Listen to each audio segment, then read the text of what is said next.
नमस्कार साथियों, मैं उत्तम और आप सभी को स्वागत करता हूं आपके अपने परिवार जेई क्लासेस मेरठ पर। तो कैसे हैं आप सभी? उम्मीद करता हूं अच्छे होंगे, स्वस्थ होंगे और निरंतर अपनी पढ़ाई को जारी कर रहे होंगे। तो उसी जोश और जुनून के साथ करते हैं आज की क्लास को शुरू। जैसा कि आपको बताया कि हम लास्ट टाइम हम पढ़ रहे थे वायुमंडल के बारे में, तो हम चर्चा कर रहे थे ओजोन लेयर की, है ना। तो ओजोन लेयर जो है असल में हमारे लिए समताप मंडल में किसका काम करती है? जीवन रक्षक का काम करती है, क्योंकि ये सूर्य से आने वाली अल्ट्रावायलेट रेज को रोकती है, मतलब पराबैंगनी किरणों को रोकती है ना। इसी ओजोन परत का काफी समय पहले क्या हो चुका था, 1900 के दशक में क्या हो चुका था, क्षय हो चुका था, जिससे अंटार्कटिका जो अपना महाद्वीप पड़ता है, जिसे हम श्वेत महाद्वीप के नाम से जानते हैं, उसमें एक क्षेत्र था। उसी को रोकने के लिए फ्रांस के मॉन्ट्रियल शहर में एक संधि आयोजित की जाती है, एक सम्मेलन आयोजित किया जाता है और वहां पर फैसला लिया जाता है कि इसको हानि पहुंचाने वाली जो मुख्यतः गैसें हैं सीएफसी व एचएफसी का प्रयोग पूर्णतः क्या होगा, विश्व में प्रतिबंधित हो जाएगा और सभी देशों से इन गैसों को प्रतिबंध लगाने के लिए यहां से निवेदन, आग्रह मतलब किया गया है ना। तो सीएफसी की फुल फॉर्म होती है क्लोरोफ्लोरोकार्बन और हाइड्रोफ्लोरोकार्बन पर पूर्णतः प्रतिबंध लगा दिया गया। मॉन्ट्रियल संधि कब हुई थी? 1987 में, है ना। ओजोन परत जो है, ओजोन गैस जो है, अगर समताप मंडल में होगी तो हमारे लिए जीवन अच्छा का काम करेगी, लेकिन ये पृथ्वी पर करेगी तो जहर का काम करेगी। मुख्य रूप से सभी को पता है क्या करती है कि सूर्य से आने वाली यूवी रेज मतलब अल्ट्रावायलेट रेज या फिर पराबैंगनी किरणों को रोकती है। अगर पृथ्वी पर सीधे सीधे पराबैंगनी किरणें आ जाएंगी तो मुख्यतः क्या होगा साथियों, स्किन कैंसर की संभावना काफी हद तक बढ़ जाएगी। या तो वह इलाका या फिर एरिया हमें छोड़ना पड़ेगा या फिर हमें भयंकर बीमारी से जूझना पड़ेगा, है ना। तो इसी को ध्यान में रखते हुए मॉन्ट्रियल संधि का आयोजन किया गया और सीएफसी व एचएफसी के प्रयोग पर पूर्णतः प्रतिबंध लगा दिया गया। तो साथियों कोशिश हम ये करेंगे, हमारे एक जिम्मेदार नागरिक होने का कर्तव्य है कि हम ज्यादा से ज्यादा कोशिश इस बात को लेकर करेंगे कि हम सीएफसी व एचएफसी के जितने बने हुए प्रोडक्ट हैं, है ना, गैसें वाली चीजें हैं, उनका प्रयोग हम कम से कम करें, है ना। तो कम से कम इन चीजों का हम क्या करेंगे, प्रयोग करेंगे, है ना।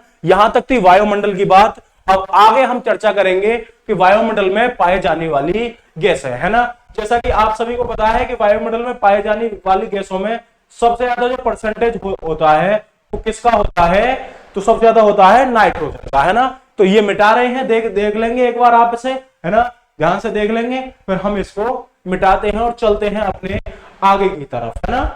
तो ठीक है, तो चलते हैं हम आगे की तरफ। वायुमंडल में पाए जाने वाली गैस है, तो मुख्यतः वायुमंडल में पाए जाने वाली गैसों में सबसे ज्यादा मात्रा होती है नाइट्रोजन की, है ना। और इसके बाद जो मात्रा होती है वो किसकी होती है साथियों? इसके बाद होती है ऑक्सीजन की, जो जीवन के लिए बहुत ज्यादा आवश्यक है और औद्योगिक क्रांति के लिए जिम्मेदार गैस है ना। और इसके बाद हम किसके बारे में बात करेंगे? आर्गन, और उसके बाद में कार्बन डाइऑक्साइड, है ना। तो साथियों देखेंगे वायुमंडल में पाई जाने वाली गैस, तो पेपर में सवाल कैसे पूछता है आपसे, है ना, वो कहेगा कि वायुमंडल में सबसे ज्यादा गैस कौन सी पाई जाती है ना। तो थोड़ा सा डल दिखाई दे रहा है, कोशिश करेंगे अगली बार से कि मार्कर चेंज करेंगे, है ना। तो वायुमंडल में पाई जाने वाली गैस सबसे ज्यादा पाई जाती है नाइट्रोजन, है ना। तो 78.84 लगभग 19%, है ना। फिर होती है आपकी कौन सी? ऑक्सीजन, है ना। तो ऑक्सीजन 20.94%, है ना। इसके बाद होती है साथियों ऑर्गन 0.93%, है ना। और इसके बाद हमारी साथियों कार्बन डाइऑक्साइड पाई जाती है। तो साथियों क्या पाई जाती है? Carbon dioxide. और कार्बन डाइऑक्साइड की जो मात्रा होती है वो 0.036% होती है ना। तो कितनी होती है साथियों? 0.036% होती है। और ये अगर 0.36% से ज्यादा हो जाएगी तो हमारे लिए ज्यादा हो रही है निरंतर, और इसी का कारण है कि हमारी जो हवा है वो दूषित होती जा रही है। और दूसरा रीजन क्या है? जब दूषित होती जा रही है हमारी हवा तो हमारे लिए सांस मुश्किल से आ रही है और हमें प्योर ऑक्सीजन नहीं पे मिल पा रही है ना। तो 0.036%, है ना। तो कितनी पाई जाती है कार्बन डाइऑक्साइड? इसके बाद आती है नियोन, है ना, 0.018%, है ना। तो वायुमंडल में मुख्यतः जो गैस पाई जाती है वो नाइट्रोजन, कितनी पाई जाती है? 78.84%। फिर आपकी पाई जाती है ऑक्सीजन 20.94%। इसके बाद पाई जाती है ऑर्गन 0.93%, फिर कार्बन डाइऑक्साइड 0.36% और अंत में पाई जाती है नियोन 0.18%, है ना। तो यही के जो गैस है कार्बन डाइऑक्साइड, ये हरित ग्रह है ना, हरित ग्रह प्रभाव, है ना। और किसके लिए जिम्मेदार है? Global warming.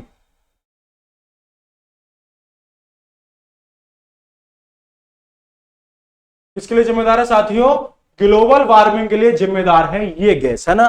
तो किसके लिए जिम्मेदार है साथियों? ग्लोबल वार्मिंग के लिए जिम्मेदार है, जो वैश्विक तापमान के लिए जिम्मेदार है ना। किसके साथियों? ग्लोबल वार्मिंग कहते हैं, ग्लोबल मतलब वैश्विक और वार्मिंग मतलब तापमान, है ना। तो वैश्विक तापमान, जो निरंतर जो हमारा तापमान बढ़ रहा है, वही कारण है कि जो चिमनियों से निकलने वाला धुआं, मोटर बाइक से निकलने वाला धुआं आदि अन्य धुओं में क्या पाई जाती है? बहुत भारी मात्रा में कार्बन डाइऑक्साइड पाई जाती है ना। इसके बारे में हम आगे बात करेंगे। वायुमंडल में पाई जाने वाली गैस है और थोड़ा सा इनके बारे में जानेंगे हम विस्तार से, है ना, कि कौन कौन सी गैस है और कितनी कितनी मात्रा में पाई जाती है। तो एक बार देख लेंगे, इसे नोट कर करें।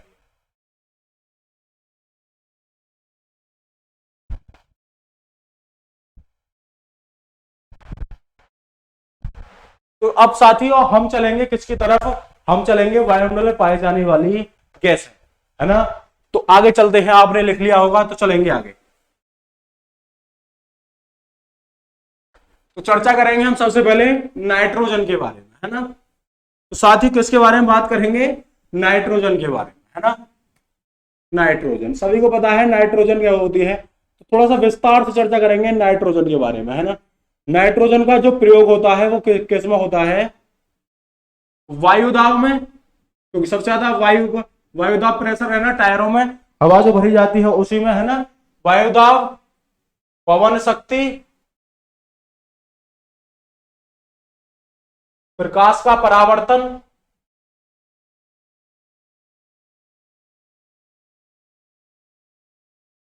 चिप्स व टायरों में, मानव के बॉडी में ही पाई जाती है, मानव के बॉडी में डीएनए व आरएनए में, है ना। डीऑक्सी राइबो न्यूक्लिक एसिड और राइबो न्यूक्लिक एसिड है डीएनए और आरएनए की फुल फॉर्म, है ना, जो कि आप बायोलॉजी में पढ़ते हैं। डीऑक्सी राइबो न्यूक्लिक एसिड और राइबो न्यूक्लिक एसिड, है ना। तो प्रयोग जो वायुमंडल, पवन शक्ति, प्रकाश का परावर्तन, चिप्स व टायरों में, और क्या पाई जाती है? वस्तुओं को ठंडा करने में,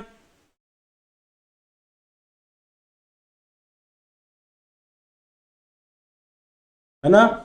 साथियों जो बहुत सारी चीजें होती हैं वो किस में रखी जाती हैं? लिक्विड नाइट्रोजन में रखी जाती हैं, जिससे क्या होती है कि वस्तुएं क्या होती हैं? ठंडी होती है हमारी। तो नाइट्रोजन का प्रयोग हमने जाना कि वायुदाब, पवन शक्ति, वायुदाब के वायुमंडल सबसे ज्यादा गैस कौन सी पाई जाती है? नाइट्रोजन। तो मुख्यतः जो गैस प्रयोग होगी वो वायुदाब होगी, पवन शक्ति, प्रकाश का परावर्तन, चिप्स व टायरों में, है ना। चिप्स के पैकेट आते हैं ना, चिप्स, कुरकुरे, इनमें सभी में क्या आती है? नाइट्रोजन आती है ना। डी बॉडी में पाई जाती है, डीएनए व आरएनए में वस्तुओं को ठंडा रखती है ना। अच्छा साथियों एक चीज बताइए कि आप बॉडी में कौन कौन सी गैस पाई जाती है ना, तो नोट करके लिखेंगे, है ना। एक तो नाइट्रोजन पाई जाती है, ऑक्सीजन पाई जाती है ना।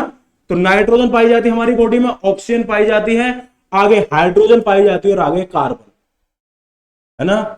वे कार्बन पाया जाता है। तो साथियों हमारे जो शरीर में मुख्यतः गैसें कौन कौन सी पाई जाती हैं? वो पाई जाती है नाइट्रोजन, ऑक्सीजन और इधर हाइड्रोजन व कार्बन पाया जाता है। तो हमारे बॉडी में ये तीन चीजें पाई जाती हैं। और आगे हम बात करेंगे किसके बारे में? ऑक्सीजन के बारे में, है ना। ऑक्सीजन,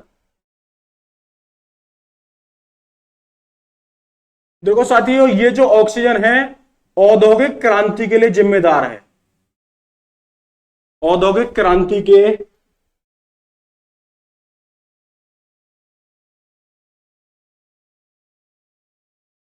जिम्मेदार गैस है, क्योंकि साथियों इसी से जीवन है और इसी से आवश्यकता पड़ी औद्योगिक क्रांति की। तो औद्योगिक क्रांति के लिए जिम्मेदार गैस है ना। आग के जलने में सहायक है, आग के जलने में सहायक है। अगर साथियों ऑक्सीजन ना होगी तो क्या आग लग जाएगी? आपने बचपन में किया होगा, आजकल बहुत सारे यूट्यूबर वो बता रहे हैं ना जो चीज हमने बचपन में की थी, है ना। बशर्ते सिर्फ अंतर इतना हुआ करता था कि हम पीली मिट्टी या फिर आलू में दो माची की तिल्लियां जला दिया करते थे और वहां पर एक फ्लास्क गिलास रख दिया करते थे, पानी में आलू और तिल्ली जला दी और उसके ऊपर ढक दिया, वो सारा पानी अंदर की ओर खिंचा चला आता था, है ना, क्योंकि वो अंदर के खींच ले जाता और वहां पर कमी हो जाती थी ऑक्सीजन की, है ना। ऑक्सीजन की कमी के कारण वो पानी को खींच लिया करता था ऊपर, है ना। तो जहां पर ऑक्सीजन नहीं होगी वहां पर पूरी तरह से क्या होगा, आग जलना बंद हो जाती है ना। तो आग के जलने में सहायक होती है और औद्योगिक क्रांति के लिए जिम्मेदार गैस है हमारी कौन सी है साथियों, ऑक्सीजन, है ना। आगे बात करेंगे, ब्रह्मांड में इसका स्थान तीसरे नंबर पर आता है, यह तीसरे स्थान पर आती है।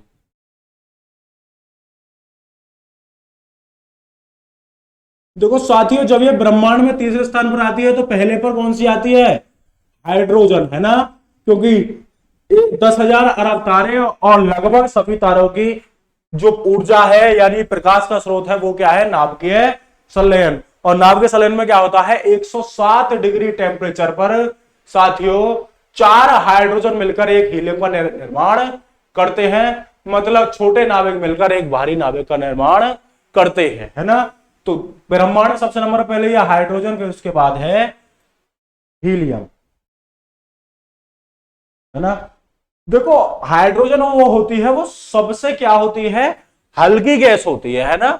तो हाइड्रोजन क्या होती है, हल्की गैस होती है, साथ ही साथियों ये क्या होती है, ज्वलनशील गैस होती है ना। इसी कारण से हम लोग क्या करते हैं, जो हमारी ये बैलून होते हैं, है ना, जो गुब्बारे होते हैं, उसमें हम हाइड्रोजन का नंबर भरकर हीलियम का प्रयोग करते हैं, है ना। अगर हम हाइड्रोजन भरेंगे तो ये सीधी सी बात है, ये ऊपर चला जाएगा और वायुमंडल में क्या करेगा, उड़ेगा, है ना, बिना किसी चीज के, है ना। लेकिन सीधी सीधी बात है भाई, ये तो उड़ेगा, लेकिन हाइड्रोजन वाले गुब्बारे में आग लगने की संभावना क्या होती है, काफी हद तक ज्यादा होती है। इसी कारण से हम प्रयोग करते हैं हीलियम का, है ना। तो हाइड्रोजन कैसी है, एक ज्वलनशील, कैसी है साथियों, एक ज्वलनशील गैस है। तो हाइड्रोजन कैसी है, एक ज्वलनशील गैस है, क्या, हाइड्रोजन, है ना। इसलिए हम हाइड्रोजन का प्रयोग नहीं करते हैं, बाकी सारी चीजों का हम प्रयोग करते हैं। तो जैसा कि आपके सामने देख रहा है कि औद्योगिक क्रांति के लिए जिम्मेदार गैस कौन सी है, तो औद्योगिक क्रांति के लिए साथियों जिम्मेदार गैस है अपनी ऑक्सीजन, है ना। आग के जलने में सहायक होती है, ब्रह्मांड में तीसरे नंबर आती है। और पहले नंबर पर कौन सी आती है साथियों, तो पहले नंबर पर आती है हाइड्रोजन, दूसरे नंबर पर आती है साथियों हीलियम, है ना। ज्वलनशील गैस है नाइट्रोजन, ऑक्सीजन और हाइड्रोजन में कार्बन गैस है, मानव शरीर में पाई जाती है। नाइट्रोजन जो है वायुदाब, पवन शक्ति और प्रकाश का परावर्तन, चिप्स में, टायरों में, डीएनए में, आरएनए में और वस्तुओं को ठंडा करने में क्या होती है साथियों, काम आती है। तो हमने यहां पर दो गैसों के बारे में चर्चा की जो कि भारी मात्रा में पाई जाती है, किसमें, वायुमंडल में। तो एक बार फिर से देख रहे हैं परसेंटेज कितना, 78.84, है ना। और इसका देख रहे हैं 20.94, है ना। आगे कार्बन डाइऑक्साइड हमने पढ़ा था, किसका, कार्बन डाइऑक्साइड का, है ना। उस वो कितना पाई जाती है, 0.036% और 0.18 पाई जाती है नियोन, और कितनी पाई जाती है साथियों, 0.93 पाई जाती है ऑर्गन, है ना। ऑर्गन क्या होती है, ऑर्गन हो गया, है ना, helium, argon, krypton, xenon, neon, है ना।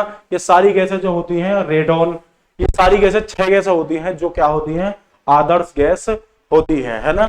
वास्तव में आदर्श गैस कुछ नहीं होती, लेकिन ये कभी हल्के रेयर केस में ये साथियों क्या करती हैं, ये किसी भी गैस से क्या करती हैं, क्रिया करती हैं, लेकिन ये अधिकतर समय में क्या रहती हैं, न्यूट्रल रहती है ना। तो हम एक बार आदर्श गैसों के बारे में बात करेंगे,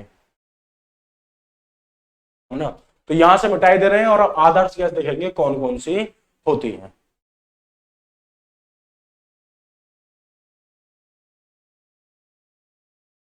साथियों पहली आदर्श गैस, आदर्श गैस कैसी होती है, ये न्यूट्रल रहती है ना। तो पहली आदर्श गैस कौन सी है, हीलियम, दूसरी है साथियों क्रिप्टॉन, तीसरी है नियोन, है ना, चौथी है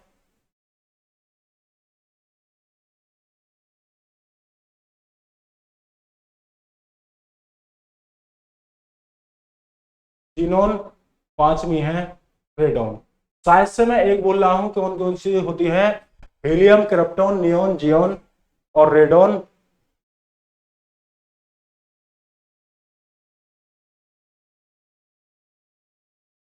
छह होती हैं, तो एक बार आप चेक कर लेंगे, मैं कल बताऊंगा कि पांच सी। ये आदर्श गैस कौन कौन सी होती हैं, तो आदर्श गैस छह होती हैं, helium, krypton, neon, xenon, radon, है ना। और एक्स ई करके होती है, उसे जीनोन बोलते हैं, है ना, है ना। तो एक बार देखेंगे कि आदर्श गैसें कौन कौन सी होती हैं, हीलियम, क्रिप्टॉन, नियोन, जियोन और रेडॉन, है ना। तो आदर्श गैसों के हमने बारे में जाना, ये क्रिया किसी से नहीं करती है ना। तो छह होती हैं, तो एक आप मुझे बताएंगे, है ना। तो हीलियम, क्रिप्टॉन, है ना, नियोन, जिनोन और रेडॉन। ये साथियों एक्स ई होती है, शायद से एक्स ई होती है ना। तो ये सारी होती हैं। आगे बात करेंगे किसके बारे में हम, कार्बन डाइऑक्साइड के बारे में, है ना? तो कार्बन डाइऑक्साइड, है ना, आप एक बार नोट कर लेंगे जब तक।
चलिए साथियों, आदर्श गैस क्या होती है, हीलियम, क्रिप्टॉन, नियोन, जियोन और जीनोन और रेडॉन, है ना।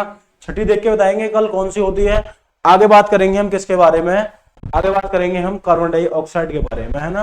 देखो साथियों, कार्बन डाइऑक्साइड जो होती है सबसे भारी गैस होती है, और ब्रह्मांड में इसका जो स्थान आता है चौथे स्थान पर होती है, और आग बुझाने के यंत्रों में, हरित गृह प्रभाव में इसका प्रयोग होता है ना। तो आगे बात करेंगे किसके बारे में हम साथियों, कार्बन डाइऑक्साइड के बारे में।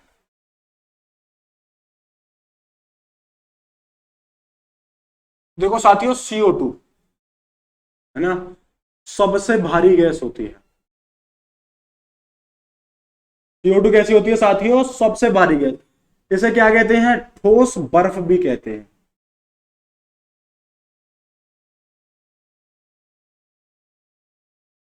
है ना। और ब्रह्मांड में इसका प्रयोग कौन से आता है, ब्रह्मांड में चौथे स्थान पर।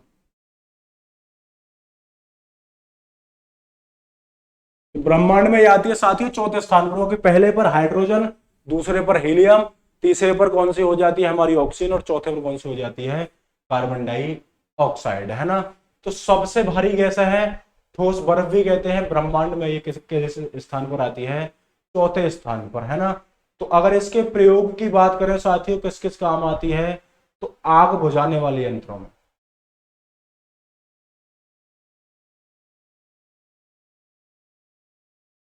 जहां पर ये होगी वहां पर ऑक्सीजन को खत्म कर देगी, इसलिए कार्बन डाइऑक्साइड आग बुझाने में काम आती है ना। दूसरा क्या है, हरित गृह प्रभाव के लिए जिम्मेदार गैस, जिम्मेदार गैस।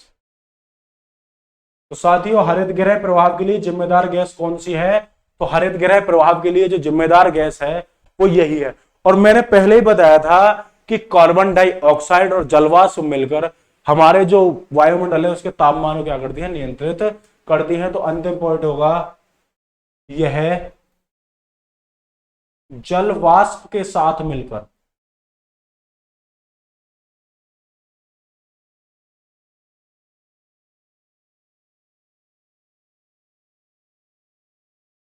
वायुमंडल के ताप को नियंत्रित करती है।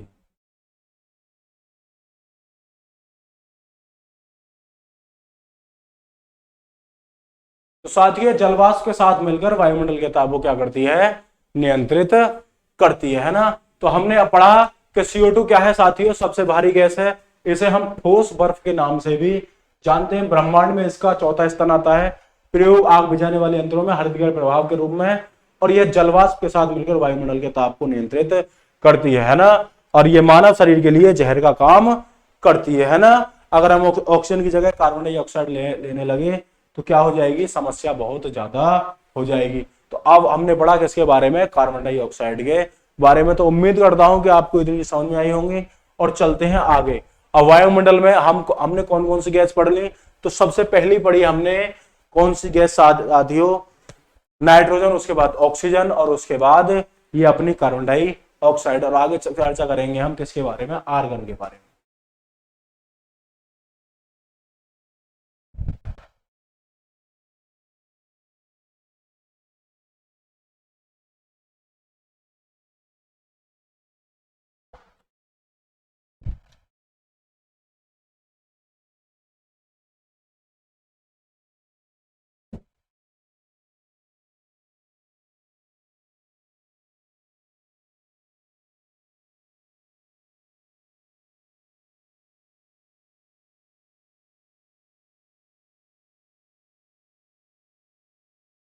तो साथ ही चलते हैं आगे।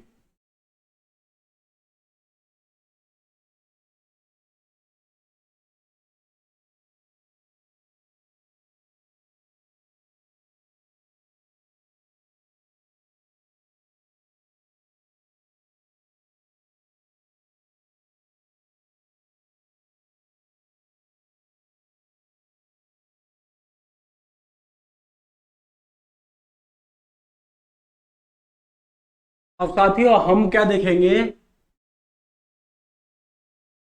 जलवाष्प के बारे में, है ना।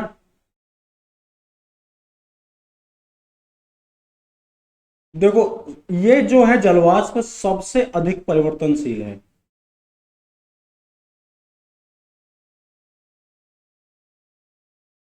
ना। बादल, इंद्रधनुष, बारिश,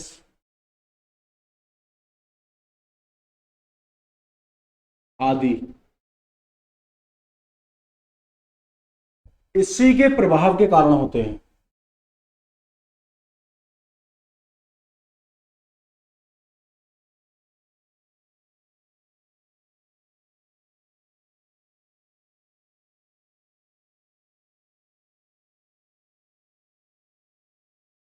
देखेंगे एक बार जलवाष्प क्या होती है, सबसे अधिक भारी परिवर्तनशील गैस है। बादल, इंद्रधनुष, बारिश आदि इसी के प्रभाव के कारण होते हैं।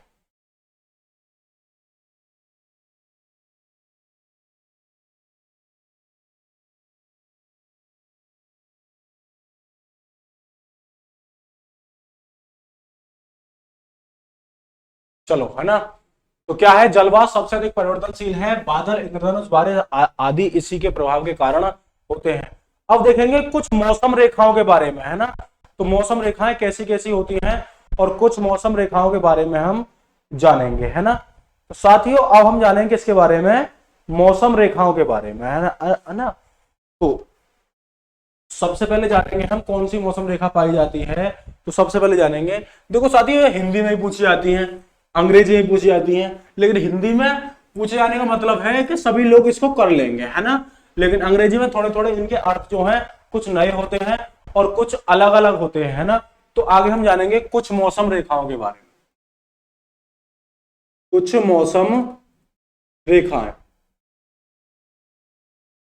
तो सबसे पहली रेखा होती है आइसोथर्म, है ना। इसे हिंदी में साथियों क्या कहते हैं, आइसोताप, सॉरी समताप रेखा, है ना। थर्म मतलब टेम्परेचर, है ना। तो रेखा होती है कि समान ताप वाले स्थानों को मिलाने वाली रेखा।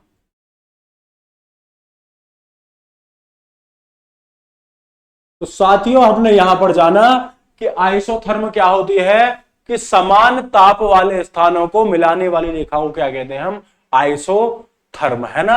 आगे बात करेंगे आइसोटेक।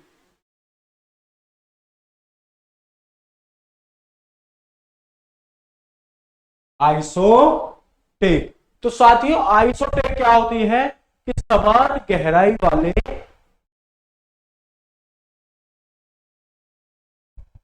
सॉरी, आइसोटेक क्या होती है कि समान वायुचाल वाले स्थानों को मिलाने वाली रेखाओं को क्या कहते हैं हम, आइसोटेक, है ना। तो आइसोटेक क्या है कि समान वायुचाल वाले स्थानों को मिलाने वाली रेखा,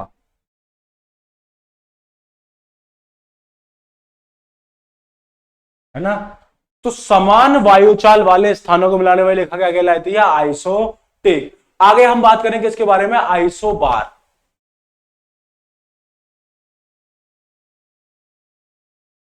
है ना। और बार से क्या नापा जाता है साथियों, सभी को पता है कि बार क्या होता है, दाब, है ना। तो दाब के बारे में जानेंगे थोड़ा सा, कि समान दाब वाले स्थानों को मिलाने वाली रेखा क्या कहलाती है, आइसोटेक, है ना। आगे जानेंगे हम साथियों किसके बारे में, आइसोबात, है ना। आइसोबात बात क्या होता है, समान गहराई वाले स्थानों को मिलाने वाली रेखा, है ना।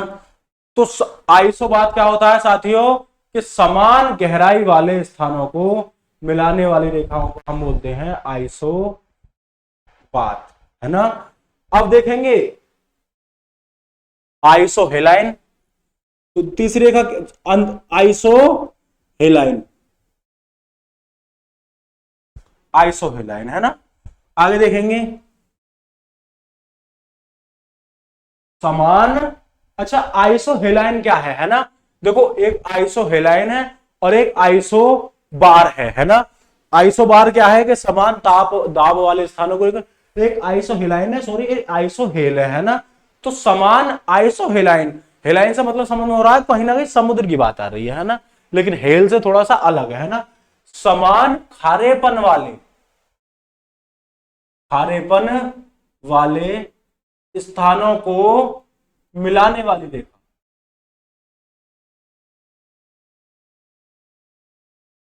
देखो साथियों को समान खारेपन, ये सारे जो मौसम रेखा लिखवा रहा हूं ना, ऐसे ही नहीं लिखवा रहा, ये पेपर में पूछी जाती है ना, काफी ज्यादा मात्रा में पूछी जाती है कि आइसो हेलाइन, समान खारेपन वाले स्थानों को मिलाने वाली रेखा क्या कहलाती है, आइसो हेलाइन।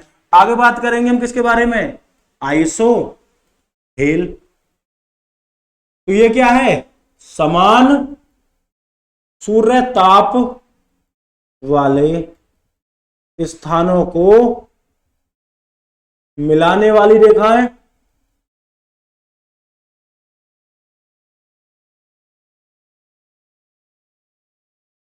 समान सूर्यताप वाले स्थानों को मिलाने वाली रेखा क्या कहलाती है, आइसोहेल।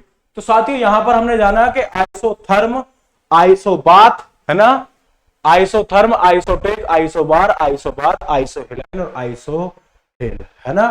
अब साथियों एक बात जानेंगे आइसोहाइट, है ना। तो थोड़ी सी जगह बची है जो आपको दिख रही होगी, अब यहां पर देखेंगे हम आइसोहाइट के बारे में, है ना। तो देखेंगे हम साथियों आइसोहाइट, समान वर्षा वाले स्थानों को मिलाने वाली रेखा,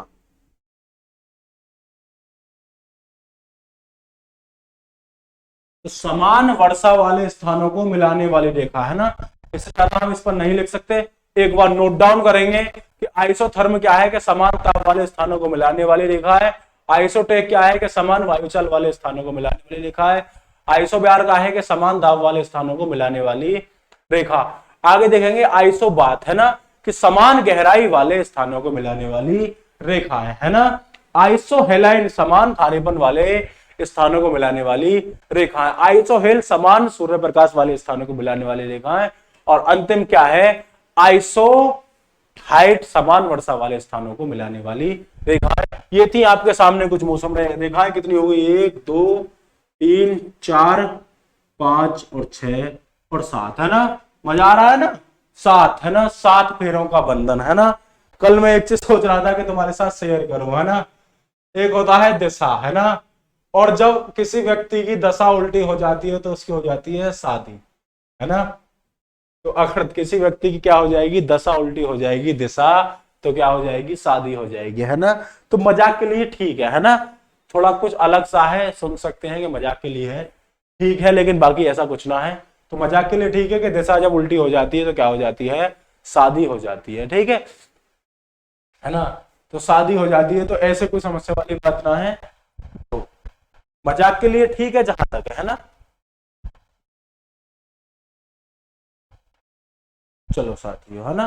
तो यहां तक आपका वायुमंडल पूरा का पूरा कंप्लीट हो चुका था, है ना।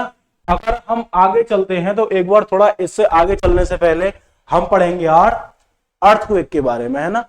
अर्थक्वेक जो होता है वो भूकंप, हिंदी में हम भूकंप के नाम से जानते हैं, जो पृथ्वी के अंदर ज्वालामुखी क्रिया होती है ना, या फिर गैसों का फैलाव कैसा हो जाता है, ज्यादा हो जाता है ना। मानव जनित क्रिया से भी भूकंप क्या आता है ना।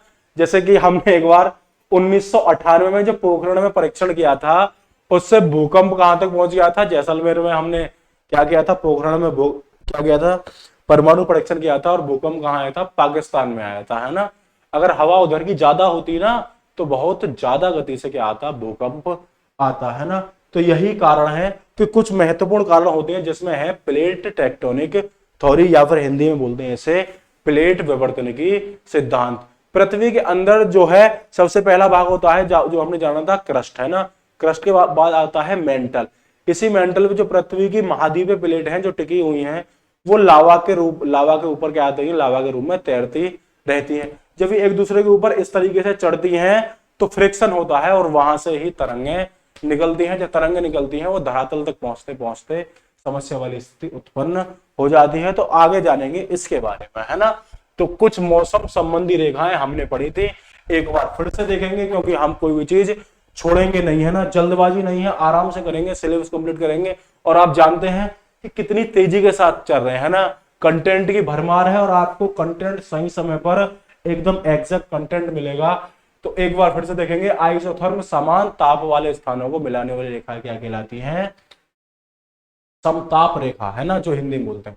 आइसोटेका समान वायुचाल, आइसोबार समान दाब वाले स्थानों को मिलाने वाली रेखा है, आइसोबार समान गहराई वाले, आइसोहेलाइन समान खारेपन वाले, आइसोहेल समान सूर्य प्रकाश, और आइसोहाइट जो अंतिम हो जाएगा तो समान वर्षा वाले स्थानों को मिलाने वाली रेखा है ना। तो क्या करेंगे साथियों, नोट डाउन करेंगे, है ना। तो मैं एक बार इधर हो जाता हूं, आप कर सकते हैं, ठीक है। तो ये सारी रेखाएं थी, है ना। आगे हम जानेंगे किसके बारे में, भूकंप के बारे में, जिसे हम क्या बोलते हैं, अर्थक्वेक, है ना। चलिए करते हैं शुरू, है ना। आज का जो मोस्ट इम्पोर्टेंट टॉपिक है वो है भूकंप। आज हम बताएंगे तुम्हें भूकंप कैसे आया था, है ना। सभी को पता होगा कि लास्ट टाइम हमारे यहाँ पर भूकंप कब आया था, है ना। तो ये जो अभी जन्माष्टमी गई है, नेपाल में इसका एपिसेंटर था। लखीमपुर शाहजहांपुर जो नेपाल से लगे हुए कुछ जिले हैं, है ना। बाराबंकी साइड क्या हुआ था, भूकंप के झटके महसूस हुए थे, और ये भूकंप के झटके थे 5.6 तीव्रता के, है ना। साथियों हम आमतौर पर मानते हैं जो 5 से 6 का जो भूकंप होता है ना, वो सामान्य भूकंप होता है ना, कम खतरनाक होता है ना। लेकिन 7 से ऊपर का जो भूकंप होता है ये बहुत ज्यादा क्या होता है साथियों, खतरनाक होता है ना। तो बहुत ज्यादा होता है खतरनाक, है ना। तो 7 से ऊपर का जो भूकंप होता है साथियों ये बहुत ज्यादा खतरनाक होता है ना। तो 7 से ऊपर का जो भूकंप होता है साथियों ये बहुत ज्यादा खतरनाक होता है ना। आगे चलेंगे हम किसके बारे में जानेंगे, भूकंप, जिसे हम अंग्रेजी में क्या कहते हैं साथियों, अर्थक्वेक। यहां पर देखेंगे, है ना। देखो जहां से भूकंप की स्टार्टिंग होती है ना, उसे हम बोलते हैं उद्गम केंद्र, है ना, या सेंट्रॉइड, है ना। क्या मतलब? सेंट्रॉइड ऑफ अर्थक्वेक, है ना। तो मान के चलो ये हो गया सेंट्रॉइड, है ना। थोड़ा सा नीचे लिखेंगे, है ना, क्योंकि डायग्राम हो जाएगा थोड़ा सा, है ना। तो देखो साथियों, ये क्या हो गया, फिर इतना ही आ गया, है ना। तो ये हो गया सेंट्रॉइड, है ना, जिसे हम जानते हैं उद्गम केंद्र, है ना। और ये साथियों हो गया हमारा धरातल। ये क्या है साथियों? धरातल, है ना, जो पृथ्वी का धरातल है ना। जब उद्गम केंद्र से कोई भी चीज जाएगी, है ना, उद्गम केंद्र से जो पहली किरण टच होगी, इसे बोलते हैं हम अभिकेंद्र, है ना। जहां पर सबसे पहले भूकंप महसूस होगा उसे क्या बोलेंगे हम साथियों? अभिकेंद्र। और अंग्रेजी में इसे बोलते हैं एपी सेंटर। साथियों क्या बोलते हैं? एपी सेंटर, है ना। तो अंग्रेजी में क्या बोलते हैं? एपी सेंटर, है ना। तो ये देखो कुछ इस तरीके के होता है ना, ना। अब यहां से कुछ किरणें निकलनी है, धरातल से टच कर रही है, इधर आ रही है, धरातल से टच कर रही है, इधर आ रही है ना। तो देखो जो किरण निकल रही है वो तो दिक्कत ना है कोई, है ना, जो पार जा रही है। मान के चलो कि कपड़े में से हवा निकल गई तो ठीक है, ना निकली तो फिर कपड़े को ही उड़ा के ले जाएगी ना, है ना। तो यहां पर हमने एक डायग्राम के थ्रू समझा कि भूकंप का केंद्र क्या है, कि जहां से भूकंप की स्टार्टिंग होती है उसे हम भूकंप का केंद्र बोलते हैं। हिंदी में उद्गम केंद्र, अंग्रेजी में सेंट्रोइड, है ना। जहां पर भूकंपीय तरंगें सबसे पहले महसूस होती हैं उसे हम कहते हैं साथियों एपी सेंटर, है ना। एपी सेंटर या फिर सेंट्रोइड, है ना, सॉरी, एपी सेंटर या फिर अभिकेंद्र। सेंट्रोइड तो जहां से उत्पन्न होगा उसे हम सेंट्रोइड कहेंगे, ठीक है। आगे ये तरंगे हैं, कुछ तरंगे, है ना। तो पहले भूकंपीय तरंगे जानेंगे,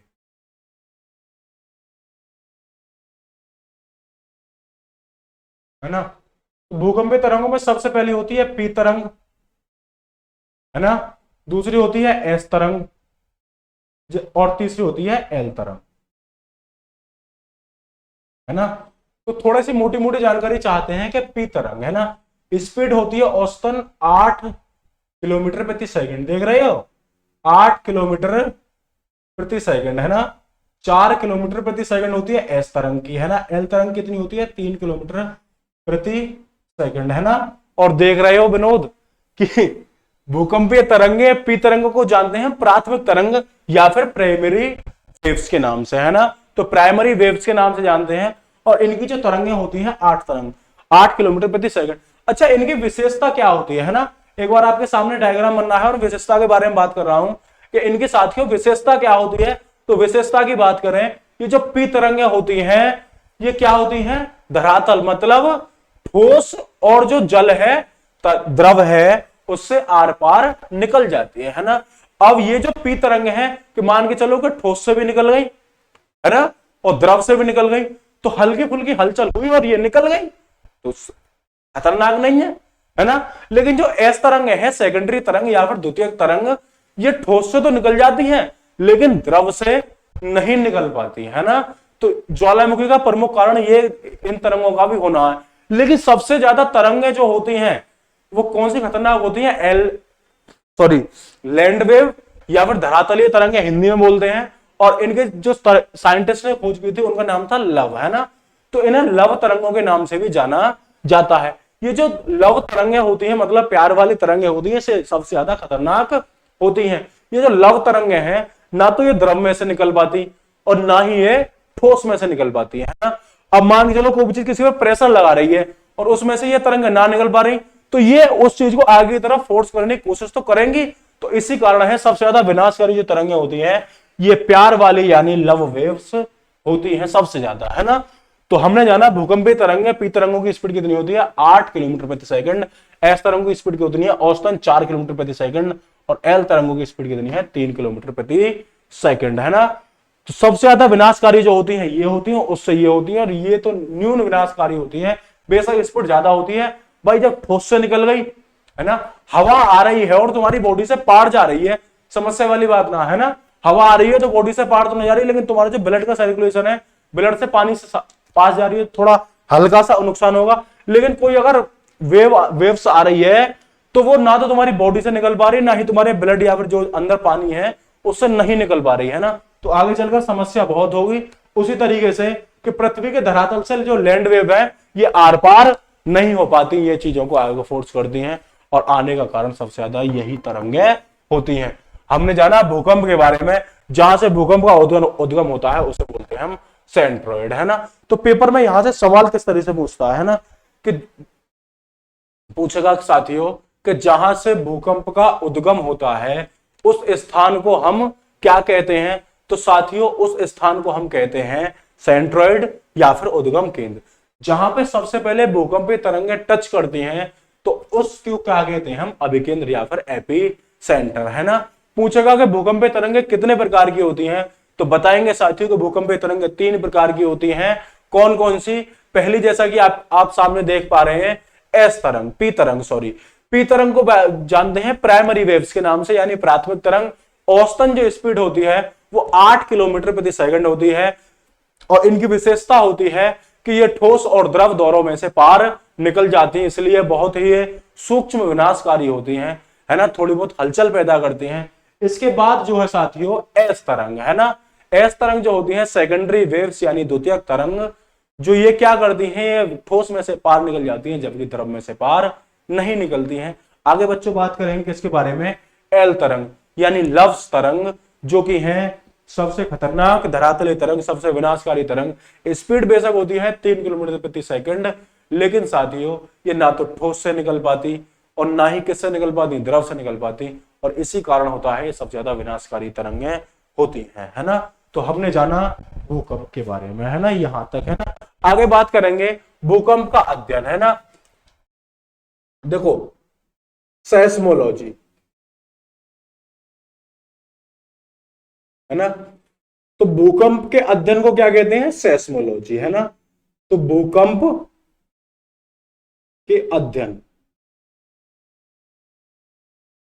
तो भूकंप के अध्ययन को साथियों क्या कहते हैं, सेस्मोलॉजी, है ना।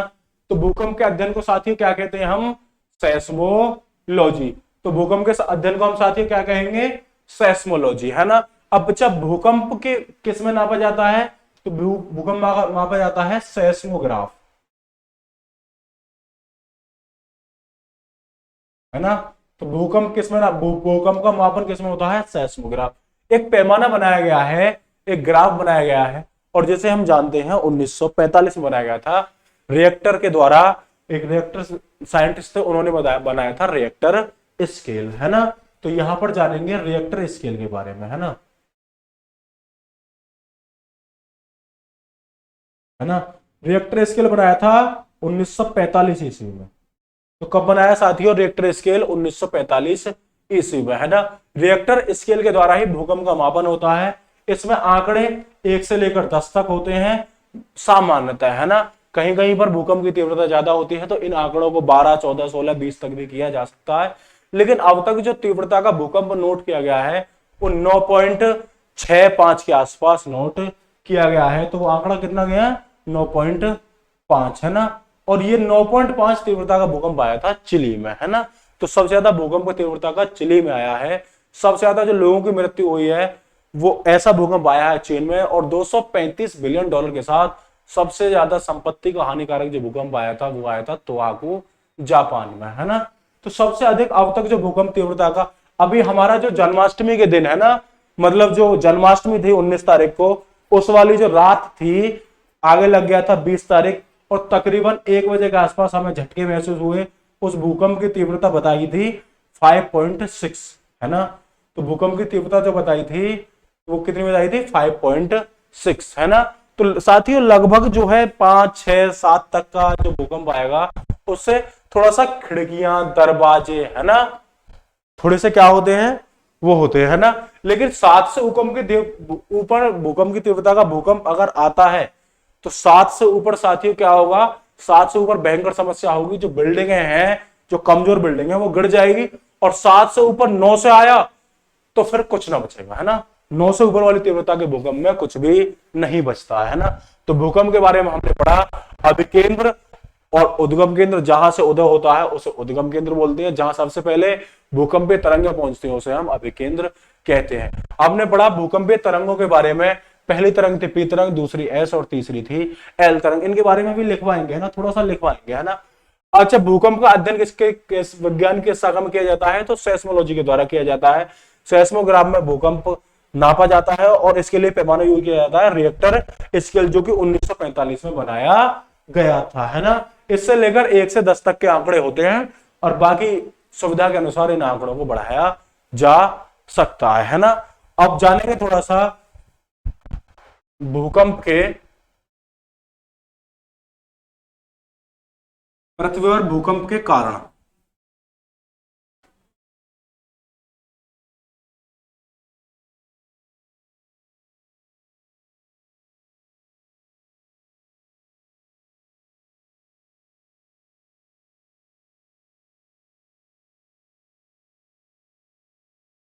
तो साथियों चलते हैं आगे।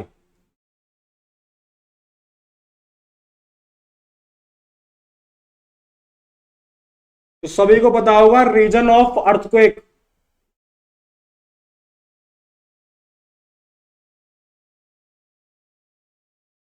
है ना।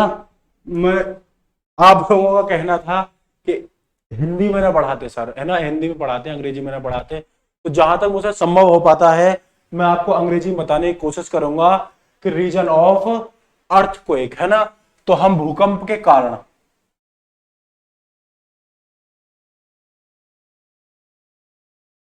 है ना, तो सबसे पहला कारण है प्लेट विवर्तनिकी,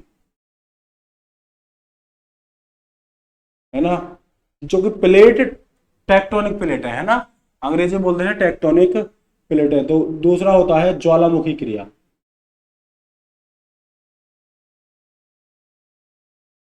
तीसरा है साथियों कौन सा, भूपटल भ्रंश, है ना। ज्वालामुखी क्रिया, भूपटल भ्रंश और साथियों आंतरिक गैसों का फैलाव।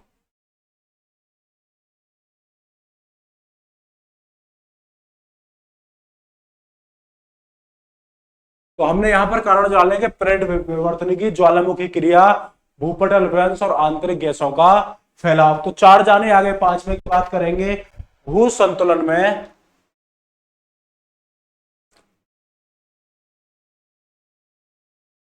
भूपटल में संकुचन।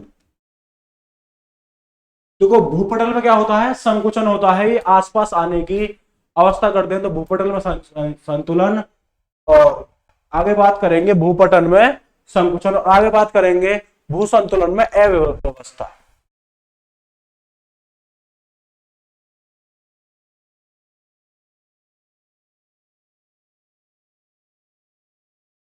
और अंत में सबसे लास्ट होगा मानव जनित क्रिया।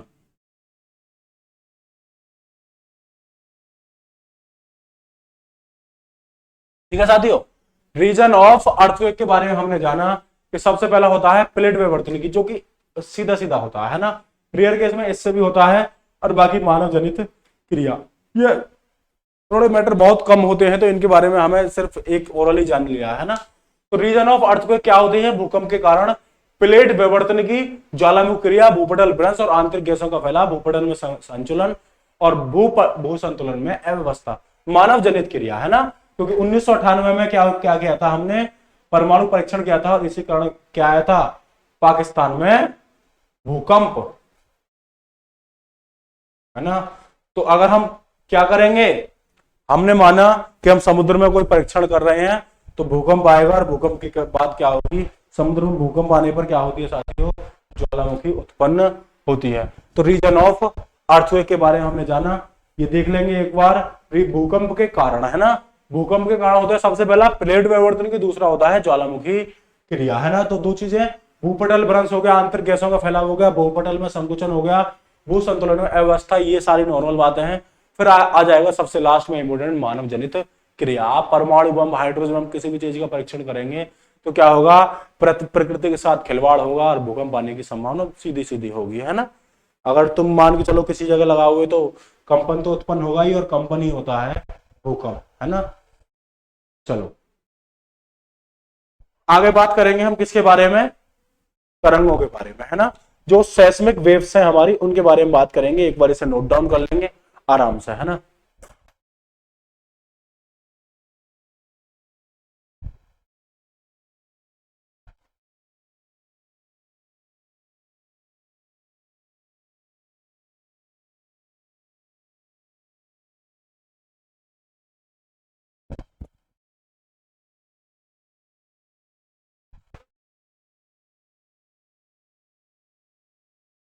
तो आखिर विनोद मिल ही गया है।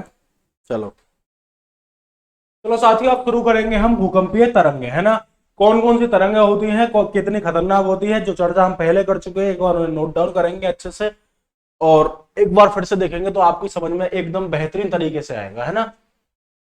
तो आगे बात करेंगे हम किसके बारे में, सेस्मिक वेव्स के बारे में, यानी भूकंपीय तरंगे।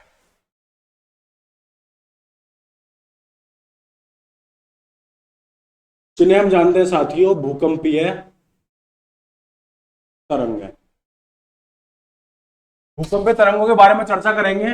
और साथियों जो पहली तरंग होती है वो पी तरंग, जिसे हम प्राइमरी वेव्स के नाम से जानते हैं ना। तो मैं आधा बोलता जाऊंगा, आधा आप लिखेंगे पी तरंग, है ना, प्राइमरी वेव्स या फिर प्राथमिक तरंग, है ना। तो सभी समझ लेंगे। इनकी जो स्पीड होती है वो औसतन कितनी होती है साथियों, 8 किलोमीटर प्रति सेकंड, है ना। लेकिन इनकी एक विशेषता होती है ना। और जो विशेषता, जैसा कि अभी जानते हैं, अभी बताया था कि ये ठोस व द्रव में से क्या करती हैं, आर पार निकल जाती है ना, निकल जाती हैं। तो सबसे कम विनाशकारी होती हैं, सबसे कम विनाशकारी तरंग। देखो ऐसा ना है कि विनाशकारी नहीं होती, अपेक्षाकृत एस तरंग और एल तरंग की अपेक्षा क्या होती है, कम विनाशकारी होती है। विनाशकारी तो होती हैं, लेकिन किसकी अपेक्षा विनाशकारी कम होती हैं, तो साथियों किसकी अपेक्षा विनाशकारी कम होती हैं, तो हमने जाना कि किसकी अपेक्षा विनाशकारी कम होती है, एस और एल तरंग होगी, है ना। आगे जानेंगे हम एस तरंग, जिन्हें हम सेकेंडरी वेव के नाम से जानते हैं, या फिर प्राइमरी वो द्वितीयक तरंग के नाम से, है ना।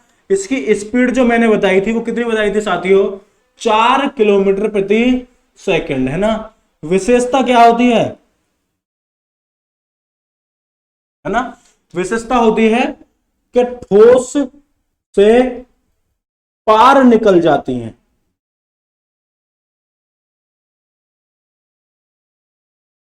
जबकि इससे पार निकल जाती हैं, ठोस से पार निकल जाती हैं, जबकि द्रव से पार नहीं निकल पाती हैं। तो साथियों ये जो तरंगे हैं ये ठोस से तो पार निकल जाती हैं, लेकिन किससे, द्रव से पार नहीं निकल पाती हैं, इसलिए इन्हें क्या बोलते हैं, है ना, अपेक्षाकृत क्या होती हैं, ये एल तरंगों की अपेक्षा कम विनाशकारी होती हैं, लेकिन पी तरंगों की अपेक्षा ज्यादा विनाशकारी होती हैं। तो एक पॉइंट लिखेंगे, बाकी आप समझ लेंगे, है ना, क्या नोट, है ना। एल तरंगों की अपेक्षा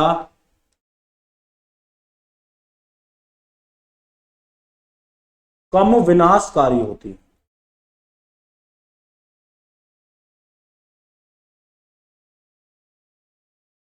एल तरंगों की अपेक्षा कम विनाशकारी होती है। तो यहां पर थोड़ी सी जगह हम चर्चा करेंगे किसके बारे में,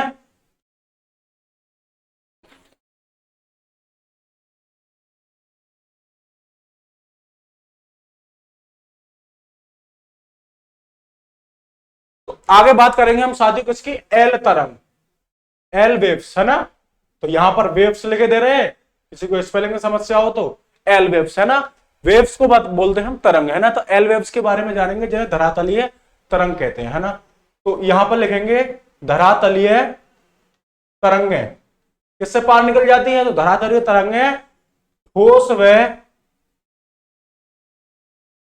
द्रव दोनों से पार नहीं निकल पाती, है ना। और सबसे ज्यादा विनाशकारी तरंग, सबसे ज्यादा विनाशकारी तरंग,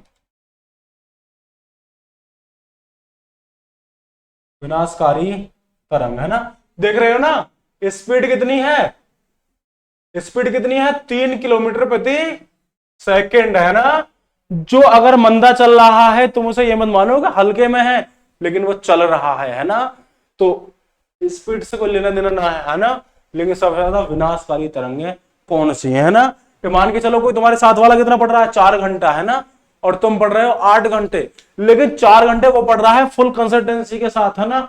उसका जो बिल्कुल टारगेट है वो वही है, उन्हीं चीजों को पढ़ रहा है जो आती है ना। वो अंदर एकदम एक्यूरेट तैयारी कर रहा है कि ना तो वो टायर में कम हवा भर रहा है ना ज्यादा भर रहा है, एक्यूरेट लेके चल रहा है। और आपको यही ना पता, कभी तो आप कम भर रहे हो, कभी ज्यादा भर रहे हो, है ना। तो वो वाली समस्या है ना। तो एलवेव्स क्या करती है कि स्पीड 3 किलोमीटर प्रति सेकंड होती है, धरातलीय तरंगों के नाम से जानते हैं। ठोस व द्रव दोनों से ये पार नहीं निकल पाती हैं, और सबसे ज्यादा विनाशकारी तरंगें ये होती हैं, है ना। तो आज हमने किसके बारे में जाना, भूकंप, रीजन ऑफ भूकंप, है ना, और सेस्मिक वेव्स के बारे में। और जो भूकंप का मापन करते हैं हम सेस्मोग्राफ में करते हैं, किसके द्वारा, रिएक्टर स्केल के द्वारा, है ना। आगे बात करेंगे हम किसके बारे में, भूकंप का वितरण, है ना। सबसे ज्यादा भूकंप कहां कहां आता है और कैसे कैसे आता है ना।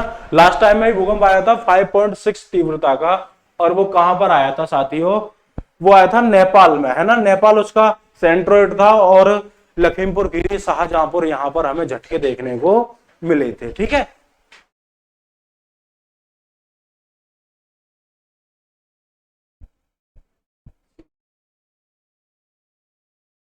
तो चलिए चलते हैं थोड़ा सा आगे।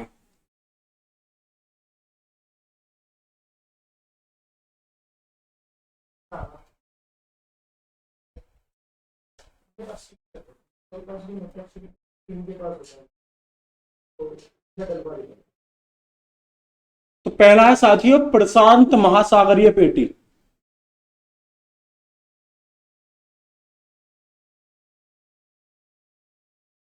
देखो विश्व में आने वाले जो सबसे ज्यादा भूकंप हैं वो कहां पर आते हैं, प्रशांत महासागरीय पेटी में। और लगभग प्रशांत महासागरीय पेटी में कितने भूकंप आते हैं साथियों, 68% भूकंप आते हैं। तो मार्कर भी हमारा थोड़ा सा है ना, 68% है ना। इसलिए प्रशांत महासागरीय पेटी को हम क्या बोलते हैं, हम अग्नि वलय के नाम से जानते हैं। किसके नाम से, अग्नि वलय के नाम से जानते हैं, है ना। तो साथियों आगे दूसरा होता है कि मध्य प्रायद्वीपीय पेटी, है ना। और साथियों जो इसमें भूकंप आते हैं वो लगभग विश्व के कितने, 21% भूकंप आते हैं, है ना। तो 68 और 21, 9 और 6 और 1, 6 और 2, 8 हो गया, है ना। और जो लगभग 11% जो होते हैं वो अटलांटिक महासागरीय पेटी। तो लगभग जो विश्व के 11% भूकंप आते हैं वो किस में आते हैं, इसी में आते हैं, है ना। तो आज हमने जाना किसके बारे में, भूकंप और भूकंप का वितरण, है ना। प्रशांत महासागरीय पेटी में 68% भूकंप, इसे हम बोलते हैं अग्निवलय। और मध्य प्रायद्वीपीय पेटी में 21% और अटलांटिक महाद्वीपीय पेटी में 11% भूकंप आते हैं। तो साथियों आज की क्लास को यहीं तक करते हैं और मिलते हैं कल इसी जोश और जुनून के साथ। तो थैंक यू।